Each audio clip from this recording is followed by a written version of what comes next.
Okay, well, it's a little after 10, so we'll get started. Happy Thursday, happy almost end of April, end of month. Let's get started and talk about building a people strategy in a post-COVID world. Hierology Best Practice Workshop. My name is Kristen Shantz. I'm the Director of Marketing for Hierology. And today we're going to talk a little bit about what to do going forward. Over the last year, we've talked a lot about what it takes to recruit and hire employees during a global pandemic and a record time of unemployment. We've talked extensively about the challenges you faced as dealerships during the crisis and how you made adjustments to survive. Today, we want to start thinking about the future. How do we think ahead and think about what to do going forward? And this is where we'll kind of dig into that today. So here we go. This is the first time I'm seeing this slide, and it can actually be positive in about a year. So it's hard to believe, but at this time last year, we were at Great Depression level of unemployment. It was a record high, going into that. And the interesting thing is 3 months before that, we were at a record low in the last 60 years. And so we've seen a really big pendulum swing between where we were in February of 2020 to where we are today, to kind of in the middle of last year. And so we won't go into details of what that means, but now one year later, we're really rounding this corner. Over the course of this, of course, this is great news. It's a huge relief, after everything we have all been through as an industry.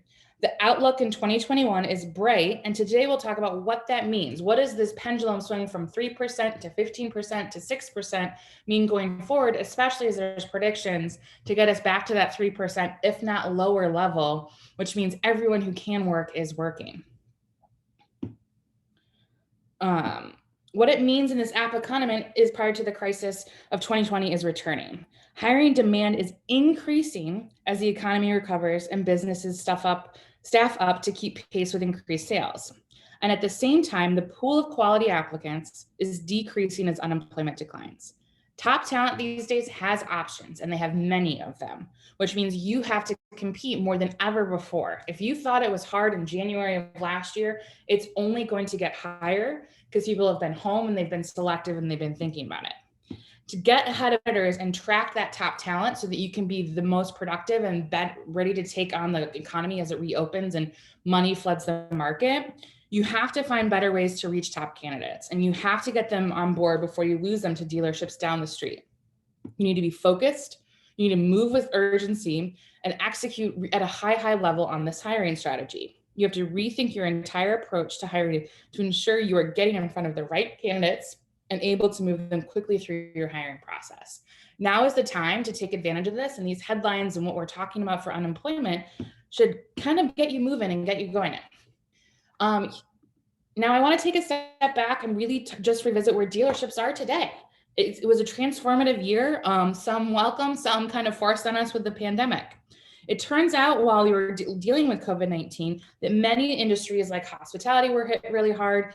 Dealerships were able to weather the storm. It's why I love working in this industry. You look back to 2008, 2009, when unemployment was again at a record high, almost 10 years ago now, a little over 10 years ago.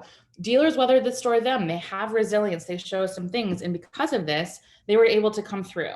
So here's what we saw: record profitability.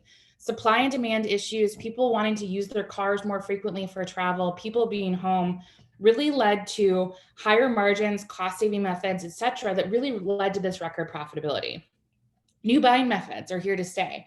I think if anyone's been in different events, can't wait for events to come back versus webinars. Happy to have all of you here today, though. All we've been talking about for the last 3 to 4 years has been about this new consumer-led buying cycle and how you can buy online and what you can do. And this year really forced us to expedite something that was probably about 5 to 10 years away from really being here to stay. It forced us to think about the digital revolution of buying. Staffing models also had to change. I think, Hierology was in the news talking about this a bit at the start of the pandemic. Because of our brand tax or having a high turnover in our market, we were all overstaffed by about 10 to 15% at the dealership level. Now, this doesn't mean that you need to go keep your staff at a low level, but it means you need to look at, hey, how can I have right people, right seat? And last year really forced us to do that. Many of these changes are here to stay. I hope more than ever before we continue to have record profitability in this industry, that we look at new buying methods and that we think about our staff differently. How do I have the right person on the right seat driving the most money?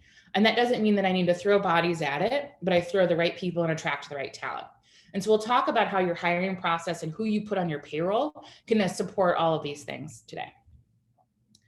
As I've said a few times now, the answer is really just about team members in seat need to be at the top of their game. Said differently, it's a quote from a movie. Now is not the time to be bad at this. How do you make sure that you are really, really firing? I know there are supply issues with chip manufacturers and things like that going on. How do you make sure that you have the right person engaging with customers, fixing their vehicles, running the desk, doing what you need to do to make the most of it? When you have fewer people on staff, you need to make sure you're bringing in the right people. Every single person is that much more impactful. And the second is that this is only going to become harder to accomplish as that unemployment continues to get back to where we were at NADA of 2020, kind of in February of last year at 3.6% and even lower. It is going to get harder for you to ensure not only that you have the right people in seat, that you're attracting people to those seats, but you also keep them. And so we're going to talk a little bit about that today. You need to be proactive about making changes to your hiring strategy. You can't do things how you've always done them. This is the time to change. As we look at this year and we look at this opportunity in front of us, it's kind of, it's like you've been working out and training for this, and now we need to really run and really do things differently. You can't rely on outdated processes, and you just bring on more, and you can't wait to implement these types of changes until it's too late. You can't wait until you have an influx of open roles. Now's the time to invest and do this. Great. As a dealer, I have seen so many as a dealer, you have an opportunity to get in front of this. And I have seen so many dealers do this really, really well and stay competitive by being the first in their market, by being the best in their market. And this is the opportunity to do that with your hiring process. 4 areas of focus. So what do you need to prepare for this boom and set yourself up? That's pretty much probably why you're here and the question you're going to ask. How do you reach top talents today, top applicants today to set yourself up to win tomorrow? You need to start focusing on the 4 areas listed here on this slide. Candidate sourcing. So how are you thinking about not only where you're getting applicants, but where you're getting your top applicants, and how are you diversifying your marketing mix? It's no different than how you drive leads to your vehicles or your service bay. How are you thinking about recruitment marketing? Hey, talking to your marketing team, talking to your vendor partners, talking to people about thinking about what you can do to really support that.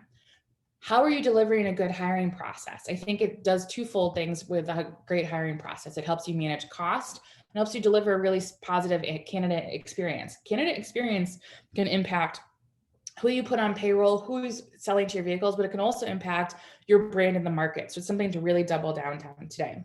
And then finally, tools and technology. Do you have the platforms you need to be successful at this? My hope today is that you walk away with 1 or 2 things you can do right now to make an impact, to set yourself up for success so that you are running and sprinting at the end of this pandemic as we continue to see vaccines come, et cetera, that you were ready to go. So let's get into it. The first thing you can do as now is to increase your supply for top talent, is to really reach candidates where they are. How do you make sure that you're getting in front of them with the value proposition, the job that they want, the opportunities that they need to drive improvement and kind of interest into your position? So this starts exactly where you would with your other marketing mix. How do you understand where candidates spend the most time looking for jobs? Let's start at the source. Last year, we conducted a study of folks who had recently accepted new jobs in the auto industry. Here's what we found regarding search channels. Job boards are a top channel for job seekers. That should be no surprise.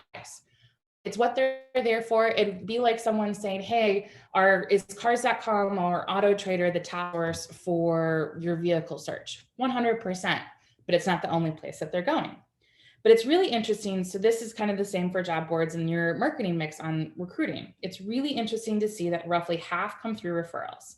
This is great. I think you have the best salespeople on the floor. I think car dealers are the best marketers and branders. Your ambassadors are sitting in your showroom. They're sitting in your service play. How can you make sure that you're bringing on an employee referred to someone who already knows and loves your culture? Put them in front of people. Make sure that they are incentivized to do that. About a quarter come in from LinkedIn. So LinkedIn has really come through as more than just kind of your job board network. They're really kind of doing it, and it's why Facebook is investing in it as well. And you'll see that they're quickly on their heels to kind of be that great place. And then finally, nearly 1 in 5 come from your career site. So nearly 1 in 5 people are using career sites to find something. They're checking up on you. It's no different than the car shopping process where someone will go to Auto Trader and then go to your website to validate the vehicles, to validate that you have it, to validate the price. So if you're thinking, well, I already post on job boards, and since that's the top source, isn't that enough? I'm here to tell you it's not. Only 31% of the applicants needed to fill your open positions are sourced from job boards. Hireology data, this is because job boards are not only a source of your best talent. These aren't people who are most interested in you as an employer. They're shopping, as we like to say. They're job shopping. So as the supply for talent continues to dwindle, you need to diversify where you are in order to get in front of the best candidates.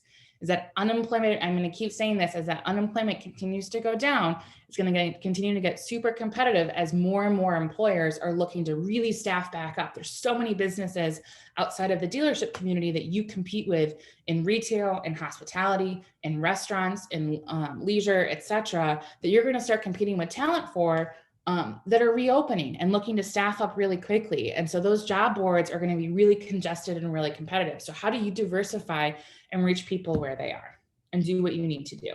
So let's talk about how you can expand beyond job boards in some of those areas we listed before. There's 2 specific ones that I want to call out. The first is career site. Although your career site is not the top source in your applicants, it is a really important source of quality applicants. I think dealers know this better than anyone. It's great to get a high quantity of leads, but if I can get buyers in, people I know are going to buy or accept a job, it's all that better. So this is something that we'll dig into a little bit more, but your career site is really, really where you can place your bets and see some high improvement. And then a new white horse joining the industry that's been really a big part of the marketing mix is Facebook. It's another critical channel that is growing faster than many of traditional channels. And this makes sense. It is the largest community of people online with over 2 billion users, 2 with a B billion. So how can you get in front of people? Indeed has job seekers, but Facebook has people who might be passive, who might not be in the market that you can really reach. So there's another channel to get your word out there and really do what you need to do. You need to do your marketing and you do your marketing in your dealership there in order to attract customers. Why wouldn't you do the same to attract people that you're going to put on your payroll? Today, dealerships that have Facebook integrated with their Hireology hiring platform are seeing 28% of their applicant volume coming from that source alone. Almost 1/3 of the applicant volume from Hireology's over 4,000 dealership customers is coming from Facebook, meaning they don't have to rely on that other job board source. So it's really, really a critical time to think about diversifying that and looking at channels like Facebook. Another important channel for reaching candidates is mobile. I think we've been talking about this for a while. I feel like I went to so many mobile sessions 4 or 5 years ago at NADA. So let's talk about and let's review some Hireology data about mobile. We all know that the days of paper applications are over, but in some cases today, the number of desktop, laptop applications are even decreasing. According to our survey, only 20% of respondents use a desktop in their job search, only 1 in 5, and less than 50% use a laptop, whereas more than 2/3 use an iPhone. They're on their phone, they're looking at jobs, they're kind of doing it on their way places, they're doing it probably these days when they're staying home in orders or sitting on a couch and kind of social distancing, they're using the phone to find that job. If talent is using that, why aren't we not only meeting them on channels where they are, but optimizing to the devices that they're using? This is a really important question to consider given what we know about mobile and the candidate experience. And it's important to consider investing in mobile strategies now, before it's too late and you start to lose the best candidates to competitors that took the time to figure out this aspect. So let's talk a little bit about some mobile best practices. What can you do to make mobile a part of your hiring process? Optimizing your career site is a key first step. You're going to hear us talk about career sites a bit here. Make sure candidates can navigate your site on the mobile devices. If they can't, they're going to get frustrated and move on, understandably. Next, offer candidates the option to easily apply to open jobs on the go. Even if the candidate can find jobs on their mobile device, if you force them to then apply on a laptop or desktop, the chances of losing them are high. They get distracted. It's, unless it's like something that they're really, really interested in, it's going to be really hard. And finally, invest in texting capabilities. Candidates don't have time to keep up with email, and frankly, neither do you or your recruiters. How many of you dealt with no-shows to Zoom interviews, in-person interviews, etc., of applicants who just don't show up? If you kind of put that reminder and you put that in their hand, you can do a lot to improve that hiring process and create a really good experience. You can also enable your recruiters to create a really good bond so that the minute that person's coming into that dealership, they're ready to work for you, they're ready to get started. Make it easier for your team and make it easy for applicants to communicate on the devices that they use all day long. According to Hireology data, this also can speed up your hiring process, which now is the time to be fast, be good, and really focused. Texting can actually speed up the hiring process by up to 8 days. Imagine getting a technician in a week earlier and how many repair orders you can get done that much faster. This really starts to add up mathematically and from an ROI point of view. So let's pivot really quickly and to think about, okay, we've talked about chain mails. Now let's elevate this a little bit and talk about the second area of focus, which is in how we engage in recruitment marketing. What do we mean by recruitment marketing? It is the idea that you need to treat applicants and open jobs much like you would treat your customers and product. You are marketing a job in your dealership to these people. In a product organization, you market and sell the benefits of that product. You sell the benefits of a vehicle based on what you want your customers and want. You need to approach your jobs with the same interest. So think about, hey, how are you advertising the interior? How are you advertising the wheelbase? It's no different. What does the day-to-day look like for a new applicant, etc.? Well, consumers might be interested in their features or functionality. Applicants want to know what's in it for me. What is in it for me if I come work for you?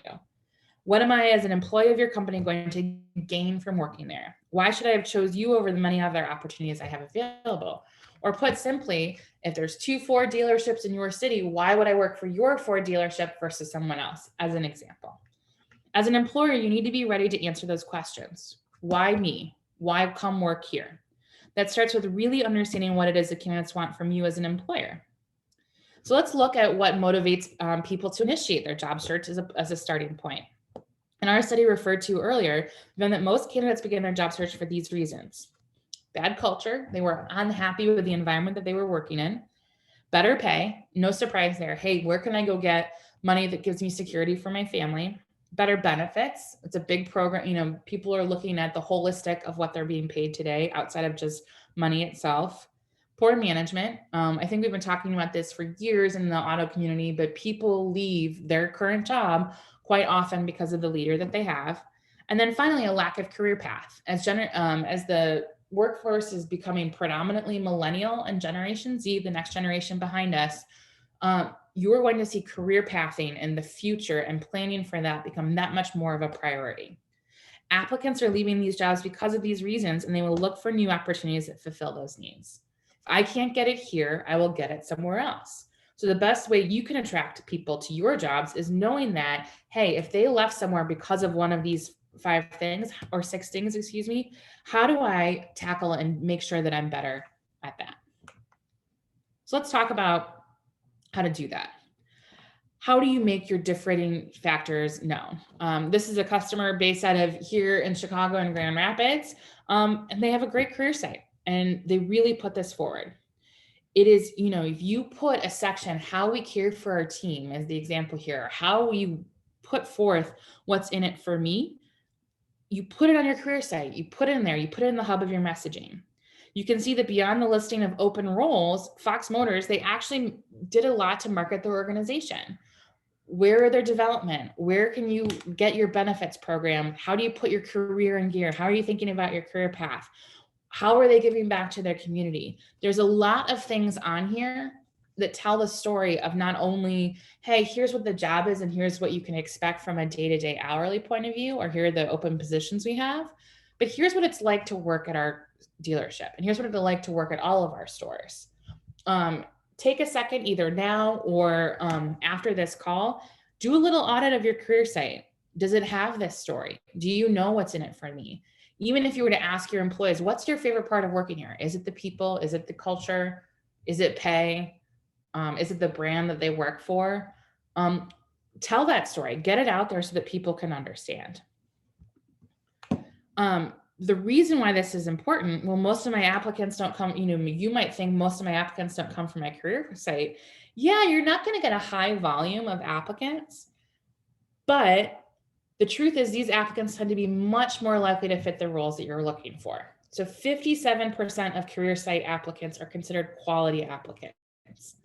So if I'm looking for the people I'm actually going to hire and the people I want to spend time on interviewing and nurturing to make sure that they become an employee for us, it's going to be on my career site, because those applicants who take the time to go directly to your page to read the what's in it for me are seeking out your organization. They will be more interested in opportunities you offer and more qualified for the positions available. If they're just applying through a job board, they may not have taken their time to do diligence to say, hey, do I match up to what this dealership stands for? Am I a good fit for them? Am I going to be productive and set up my career there? And it's something to look at. So how do you position your career site? What do I do? Like I mentioned earlier, start by thinking of your open roles as products you're looking to convince eager customers to buy. Your candidate experience should feel that just as special as your applicant experience. Focus on what they're looking for. Meet their expectations to get them excited for the potential of working for you. And lastly, get them all the details they need in the career site. As we saw on the career site previously, they included so much more content than as simple as listing their open roles. So to say it, hey, talk to your marketing team. How are we listing our VDPs? Think about your VDP like a JDP. How are you putting your job description in front of them to market your jobs like products? And how are you putting that on your career site? Focus on what applicants look for. So if you have a really compelling benefits program, put it front and center.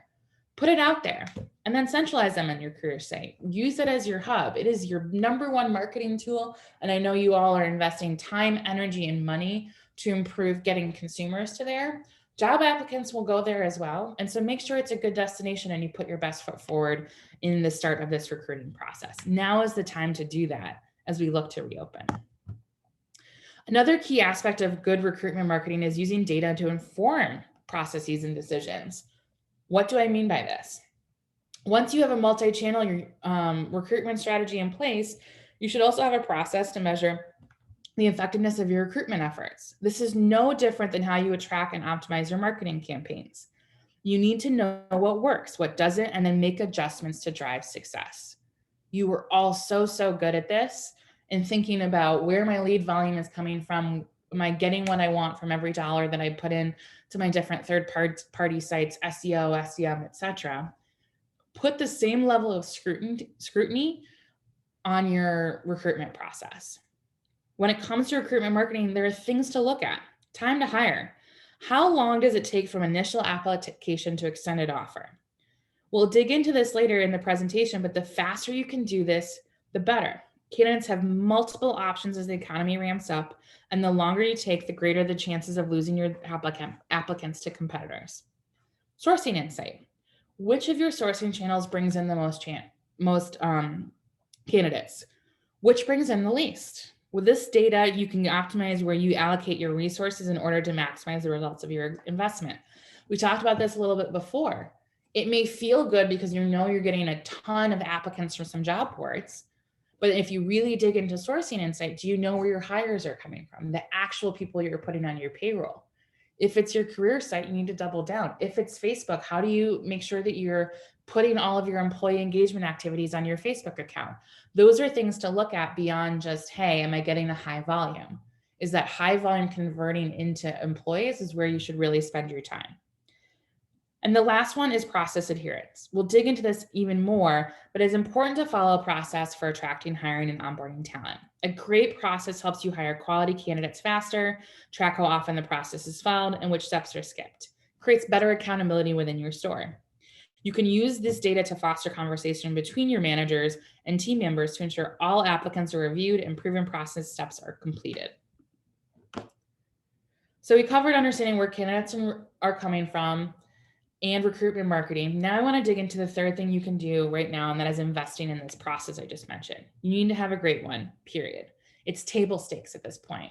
Those who aren't following a process to manage every part of their dealership, from how they are financing deals to running your service shop to running your BDC department to your recruitment marketing and your people strategy, are just left behind. It is table stakes now to invest in this portion of your business. A hiring process is the steps you can take to attract, hire, and onboard a new employee. How do you get someone moving quickly and get them started and making money for you? There are 3 key benefits to a great hiring process. First is you increase speed. I think now is the time to get people moving faster, and you want to do that. You can deliver a better candidate experience, which has so many downstream effects for your dealership. And then third is that you can make sure that you have quality hires. As I mentioned at the beginning of the presentation, now is the time to have right people, right seat, and you need a hiring process to assure that you do this. So first is speed. Why does this matter? Top talent is going even faster than before. And this is kind of in a COVID world, and we're kind of coming out of this, so this might even happen even faster. 60% of those who are hired today get hired within 2 weeks of submitting their application. 2 weeks. This is even faster than before the pandemic. How fast is your process? Are you able to get applicants through screens and interviews in less than 2 weeks? If not, you're losing them to competitors. A repeatable, step-by-step process with defined timelines for responding to candidates, ideally under 24 hours, as well as subsequent steps, will help you get ahead of your competitors and get in front of those top candidates before it's too late. Said differently, how quick is your response time in your B2C department? Treat your applicants like leads. If they're finding a new job in 2 weeks, you need to make sure that you're managing your response time, your interviews, getting that done quickly so you don't lose out on that top talent. As more and more businesses reopen and the supply of jobs becomes that much more for top talent, you need to move. Second is a better candidate experience. According to Hireology data, if you nurture someone and the process is clear to them from start to finish, it will drive your acceptance of offers. It's probably no different. I keep comparing it to the car shopping process. It's no different than how you treat shoppers and deliver them a great consumer experience. Think about it as a candidate CSI, like a CSI score for your candidates. Far and away, a positive hire experience drove more hires. If you look at this chart here, compelling benefits was on there, good hours and availability, better pay, growth opportunities, better culture. The thing that you can do the most to control, though, is your positive hiring experience. We talk a lot about losing out to other businesses because of the flexibility that they offer in different places. You can overcome those comparisons if someone feels good about it. Hey, I'm willing to accept maybe a little bit less on my dental plan or a little bit less PTO or a change in my hours if I feel really, really good about the people I talk to. During the candidate experience, is this someone I want to go work for and invest as much more of my time with them than anybody else? Do I want to work for this dealership? That candidate experience is worth its weight in gold and really where you should be invested and kind of getting it done. Now, a great process helps you make great hires, but the cost of the poor hire is massive. So if you have a good defined process, it helps you mitigate that risk and mitigate that cost. One of the job boards out there estimates that the cost of a bad hire is $15,000. $15,000. I don't think any of us can afford to lose that kind of money these days. And when you follow a step-by-step process, you set yourself up to ensure that you don't make these mistakes. With a process that everyone adheres to, you never skip critical steps like phone screens, skills tests, and background checks. You are able to weed out candidates that don't fit the bill and move forward those that are best suited for the role. So you can make sure that you're moving quick, getting top talent in, and then at the same time, you're not making bad hires. Put that process in place, follow it, make sure you're investing there.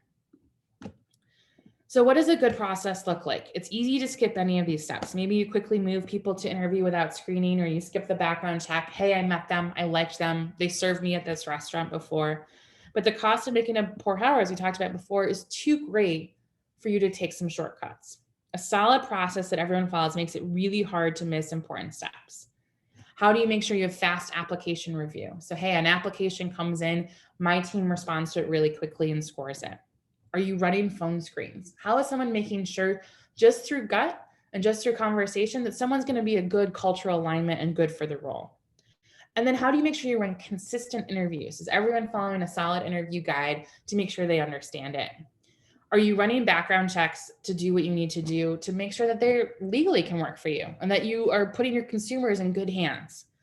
And then finally, how are you managing the offer letter process? I can't tell you how many times we've heard of customers that have beat out competition just through that one extra touch, that better offer letter experience. And we need to manage that accordingly. So finally, after we've kind of managed that hiring process, we've built really good recruitment marketing, we really thought through what a candidate is looking for. How do you adopt the tools that can set you up for success? So as a business, your biggest expense is payroll. It's not marketing or rent. The people that you put on your pay plan is the most expensive investment you make. It's not what you're paying for the building. It's not anything else. Your payroll is your number one expense. It's the folks you pay to carry out your business strategy and help you achieve your goals every single day. So why not invest in tools and technology to help you source your candidates? Build your employer brand, speed up the hiring process, and better understand the ROI of what you're doing. This is something that's easy to pull off. You're busy. Sales are increasing as the vaccine becomes more widespread and the people are ready to spend their stimulus money, but you can't afford to get your behind on this. And so now is the time to make sure you have the platforms in place to support your number one expense in your dealership. You need a tool that powers your team to attract, hire, and onboard quality candidates fast, all from single unified location. Using spreadsheets, paper documents, and disparate systems won't cut it during a time when acting fast and moving with intention is more important than ever. This is the network a lot of us have lived in before. You have different tools across the place that are all disconnected. And even if you have those tools, you feel like you've got it. Hey, I have something that helps my managers. I have compliance tools over here. I have different job boards that I'm getting applicants from. I have a payroll system. I kind of have an onboarding process that they've built. Some things connect to my DMS. They're kind of all over the place. And take a step back and think about, hey, are these things connected? And how much time am I spending to pull this data together to understand what's going on with employees? And even if you have these tools, and moving candidates through this process all the way through your employee's first day on the job. Once you extend the offer and make a hire, you know that the job isn't done. So how do you pull this stuff together, as I mentioned before, and manage that time effectively? It's just beginning in terms of new hire onboarding, setting up employee logins, payroll, running E-Verify, training materials, and everything else you need to prepare for your newest employee for a day on the job. Pulling this all together. How do they work together? Talk to your team, talk to your employees, and talk about how it works for them. If you put the person at the center of this, you can have better connectivity and better productivity. Are you having to work together to transfer new hire data to your DMS, your payroll systems, compliance platform, digital onboarding, and scheduling systems? Making sure your systems can seamlessly and securely send this data with the applicant or the job or the employee at the center from the minute they apply through their new hire onboarding, you can dramatically reduce the amount of manual time I referenced before, administratively intensive tasks related to starting new hires. So your team can put the applicant in the center of this experience and energy to make more personal connections and set each team member up for success. Think about bringing this all together, how much time your recruiting team has to focus on recruitment marketing and channel optimization and that hiring process by focusing here. Speed and efficiency plus the ability to create those personal connections with these candidates is what's going to help you get in front of the best applicants as the economy improves and the talent pool dwindles. I've said it before, but I'd like to say it again. Payroll is your number one expense. It's the number one line item on your spreadsheets. If you're not investing in the tools required to maximize the return on that expense, you're going to fall behind your competition. We were coming off of your record profitability. How do we make sure that we're making the most of every single investment that we have? And with that, quick 35 minutes, I'll turn to everyone. I'll see if there's any questions from the audience. Appreciate your time today. Any questions coming through?